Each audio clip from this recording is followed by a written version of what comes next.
रिपुडिएशन of marriage under Hindu law क्या होता है, आइए समझते हैं। Hello and welcome to the Law Cube, let's get started. Section 13 of Hindu marriage act का क्लॉज 2 सब क्लॉज 4 ये वही सेक्शन है जो डिवोर्स के प्रोविजंस की बात करता है।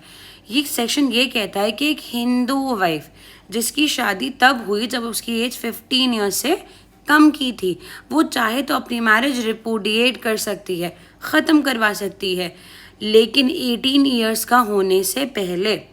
लेट्स अंडरस्टैंड ये क्या कह रहा है। सो सी इन सिंपल वर्ड्स, ये एक स्पेशल ग्राउंड है, सिर्फ वाइफ के लिए होता है। यानी कि अगर एक माइनर लड़के की शादी हो जाती है 15 साल की उम्र में और 18 साल से पहले, वो ऐसा नहीं कर सकता, राइट? उसके पास ये पावर नहीं है, सिर्फ लड़की के पास ये पावर है। ओके, सो रिपुडिएशन क्या हो सकता है? रिपुडिएशन एक्सप्रेस हो सकता है, यानी कि आप फॉर्मल डिक्लेरेशन दे दें। ये इम्प्लाइड भी हो सकता है कि आप मना कर दें हस्बैंड के साथ रहने से कि मुझे हस्बैंड के साथ नहीं रहना है, ठीक है, you can not force someone to live. Okay, तो जैसे अगर हम इंडिया की बात करें तो first woman to take divorce was Rukmabai, right? And तब तो डिवोर्स होता ही नहीं था, हिंदू लॉ ही नहीं था, ये 1800s की बात है। शी सिंपली सेड कि मैं अपने हस्बैंड के साथ नहीं रहूँगी। All right, so that's how you can simply refuse कि मुझे हस्बैंड के साथ नहीं रहना है। अब ऑफ कोर्स ये 15 से 18 साल के बीच में ही किया जा सकता है। तो अगर किसी बच्चे की शादी 7 ईयर्स की एज में भी हो गई थी, जैसे आज भी हम देखते हैं कि इंडिया में कई जगह चाइल्ड मैरिज हो जाती है, तो वो 18 ईयर्स का होने से पहले उसको ख़त्म करवा सकती है।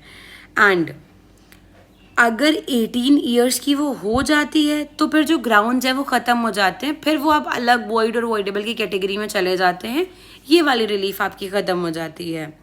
अच्छा, फर्दर क्या कहा गया है, इसी को अगर हम लोग PCMA में पढ़ें, यानी कि prohibition of child marriage act, तो वो भी ये बात करता है, लेकिन क्या वो सेक्शन 3 में कहता है। ये सेक्शन 13 में दिया हुआ है और PCMA के सेक्शन 3 में दिया गया है। तो ये कहते हैं कि जो चाइल्ड मैरिजेस हैं वो वॉइड नहीं है। भाई ये तो हम वॉइड वॉइडेबल के कंसेप्ट में समझ चुके हैं बहुत डिटेल में कि चाइल्ड मैरिजेस वॉइड तो नहीं है, लेकिन यहाँ पे सबसे अच्छी बात क्या है कि ये बॉय और गर्ल दोनों के लिए है। यानी कि अगर किसी लड़के की भी ज़बरदस्ती बचपन में शादी करा दी जाती है तो वो भी जा सकता है कोर्ट और 18 ईयर्स का होने से पहले अपनी शादी को एन्युअल करा सकता है। उसके बाद ये जो पिटीशन है ना, it must be filed before completing 2 years of attaining majority. मतलब यहाँ पे क्या कहा जा रहा है कि 18 से 20 साल के बीच का आपको टाइम दिया गया है। तो ये जो 2 साल है ना, जैसे आप आज मैच्योर हो गए, अब आप 2 साल के अंदर कोर्ट चले जाइए, and I think this is more logical, right? And the only difference is के दोनों जेंडर्स को अप्लाई होता है, दैट्स ऑल। यही जब हम मुस्लिम लॉ में पढ़ते हैं तो हम इसे ख़यारुल बुलूग कहते हैं, जिसे हम ऑप्शन ऑफ प्यूबर्टी कहते हैं। So that's just a video, thanks for